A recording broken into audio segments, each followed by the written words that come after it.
ದೇವತೆಗಳು ಸಂಕಟದಲ್ಲಿದ್ದರು. ಮಹಿಷಿ ಎಂಬ ದೈತ್ಯಿ 3 ಲೋಕಗಳನ್ನು ಹಿಂಸಿಸುತ್ತಿದ್ದಳು.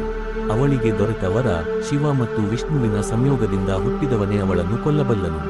ಆಗ ವಿಷ್ಣು ಮೋಹಿನಿ ರೂಪ ತಾಳಿ ಶಿವನ ದೈವಿಕ ಶಕ್ತಿಯೊಂದಿಗೆ ಒಂದು ಪ್ರಕಾಶಕಿರಣ ಹುಟ್ಟಿತು. ಆ ಬೆಳಕು ಪಂಪಾ ನದಿಯ ಕಮಲದ ಮೇಲೆ ಬಿದ್ದಿತು. ಅದಾಗ ಪಂಡಳಂ ರಾಜ ರಾಜಶೇಖರ ಶಿಕಾರಿಗೆ ಹೋದಾಗ ಶಿಶುವಿನ ಅಳುವು ಕೇಳಿತು. ಹತ್ತಿರ ಹೋಗಿ ನೋಡಿದಾಗ ಕಂಠದಲ್ಲಿ ಬಂಗಾರದ ಗಂಟೆಯುಳ್ಳ ದೇವಬಾಲಕ. ಅವನಿಗೆ ಮಣಿಕಂಠ ಎಂದು ಹೆಸರಿಟ್ಟರು.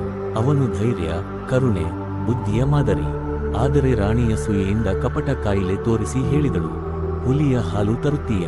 ಮಣಿಕಂಠನು ನಗುತ್ತಾ ಹೇಳಿದ, ಅಮ್ಮ, ನಿನ್ನ ಆರೋಗ್ಯಕ್ಕಾಗಿ ತರ್ತೀನಿ.